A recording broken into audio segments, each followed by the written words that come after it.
અમરેલી જિલ્લાના કોંગ્રેસ પ્રમુખ પ્રતાપ દુધાતની કાર ઉપર ગત મોડી રાત્રે હુમલો થયો હોવાની ઘટના બનવા પામી હતી. તો સરદાર સન્માન યાત્રાનું સન્માન ખાતે સમાપન કરીને પરત અમરેલી ફરતા દરમિયાન દુધાળા ગામ નજીક અસામાજિક તત્વો દ્વારા પાઇપથી તેમના પર હુમલો કરવામાં આવ્યો હતો. આ મામલે પ્રતાપ દુધાતે જિલ્લા એસપીને રજૂઆત કરી છે. એમણે જણાવ્યું હતું કે સરદાર સન્માન યાત્રાનું સન્માન ખાતે સમાપન કરી પરત ફરતા વેળા દરમિયાન ઉનાથી અંદર આવ્યો ત્યારે અમરેલી બાજુની ચેકપોસ્ટથી બહાર નીકળતા મધુવન હોટેલ પાસે અંદાજિત 15 થી 20 અસામાજિક તત્વો ઊભા હોય એવો ખ્યાલ આવતા મારા ડ્રાઈવરે ગાડી સ્પીડમાં કાઢી લીધી હતી. જે બાદ દુધાળા ગામથી અમે લોકોને ત્યાં મોકલ્યા હતા. તો 2-3 કાર અને કેટલાક લોકો ત્યાં ઊભા હતા. ત્યારે આ બનાવ કેમ બન્યો અને એ લોકો કોણ હતા એ જવાબ તપાસ કરીને પોલીસ આપશે. સરદાર સન્માન યાત્રાની સમાપન સોમનાથ મહાદેવના સાનિધ્યમાં કરી અને નેશનલ હાઈવે ઉપરથી ઉનાથી ધોકડવા ચેકપોસ્ટથી અંદર આવ્યો. ટુરિસ્ટ રોડ ઉપરથી એટલે કે આપણી આ બાજુની ચેકપોસ્ટ એટલે કે અમરેલી સાઈડની ચેકપોસ્ટે બહાર નીકળતા એક મધુવન હોટલ પાસે અંદાજિત 15-20 જણા અસામાજિક તત્વો ઊભા એવું ખ્યાલ આવ્યો. રસ્તામાં ગાડી અટવાવાથી ટાઈમિંગ થોડુંક મોડું હતું અને ટ્રાવેલિંગના કારણે હું આરામમાં હતો. મારા ડ્રાઈવરે મને એલર્ટ કર્યો અને અમારી પદ્ધતિ પ્રમાણે ગાડી અમે સ્પીડમાં કાઢી લીધી અને ત્યારબાદ ફરી એક બાજુના દુધાળા ગામથી અમે લોકોને ત્યાં મોકલ્યા. એટલે 2-3 ફોર વ્હીલર અને અસામાજિક તત્વો ત્યાં હાજર હતા. શા માટે આ બનાવ બન્યો છે એનો ખુલાસો તો ડીએસપી ઓફિસમાંથી ડીએસપી જ આપશે.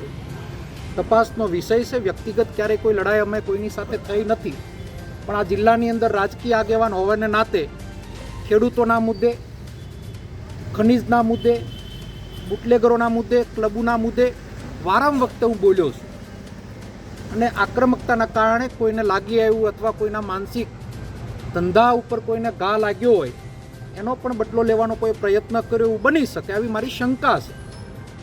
આનો ખુલાસો સ્પષ્ટતા તપાસ પોલીસનો વિષય છે. તરત મેં ડીએસપીને જાણ કરી. આઈજી સરનો પણ મને રાતના ફોન આવ્યો અને આખું તારીખ ઓર્ડન કરી અને આ અસામાજિક તત્વોને પોલીસ ગોતી રહી છે. અત્યારે ડીએસપીએ મને અસ્વસ્થ કર્યો છે અને ખાતરી આપી છે અને ફરિયાદ ધારી આપવા હમણાં જ મારા ડ્રાઈવર જવાનો છે. ફરિયાદ પણ અમે દાખલ કરાવવા જઈ રહ્યા છીએ. બાકીનો જવાબ પોલીસ તંત્ર તમને આપશે. આ જિલ્લાની અંદર જિલ્લો આમે બદનામ છે. કાયદોની વ્યવસ્થા ખૂબ જ કથળી ગયેલી છે અને આ ટુરિસ્ટ એરિયાની અંદર આવા બનાવના કારણે ફોરેનરો જ્યારે આવતા હોય, મોદીજીનું સપનું છે, આ સપનું સાકાર અહીંયાની સરકાર જ થવા ન દેતી એવું મારું માનવું છે.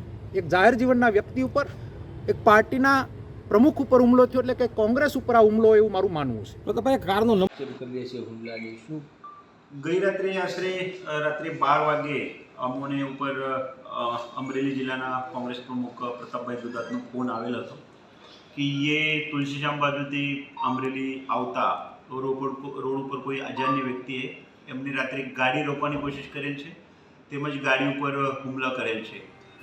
તે બનાવ વખતે બનાવ બન્યા બાદ અમે પોતે પ્રતાપભાઈ સાથે વાત કરેલ હતી.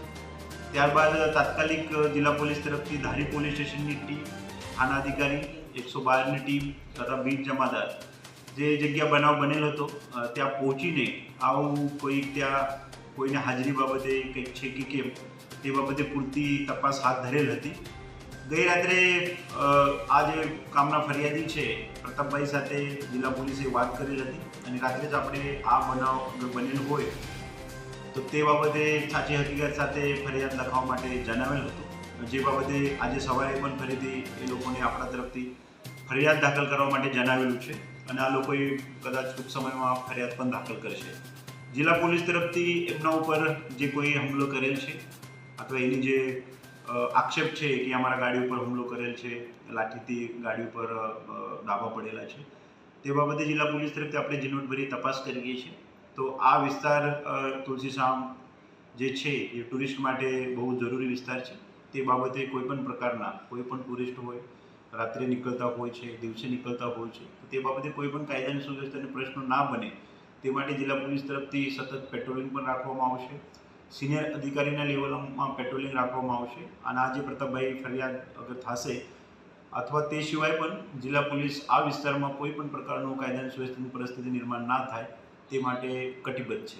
સર, પ્રાથમિક ધોરણે એવું લાગે છે કે આવી ઘટના બની હોય? પ્રાથમિક ધોરણે આવી ઘટના બનેલી છે એવું જિલ્લા પોલીસને અનુમાન છે. ફરિયાદી ભોગ બનનાર જે છે એમના તરફથી ફરિયાદ દાખલ થશે તો તે બાબતે જરૂરી કાયદાકીય નિયમ મુજબ અમે કાર્યવાહી પણ કરીશું. જયેશ લીંબાણી સાથે CN24 ન્યૂઝ અમરેલી. હવે જુઓ દેશ દુનિયાની તમામ ખબરો તમારી આંગળીના ટેરવે. ઉઠાવો મોબાઈલ અને Google Play Store પરથી ડાઉનલોડ કરો અમારી CN24 ન્યૂઝ મોબાઈલ એપ.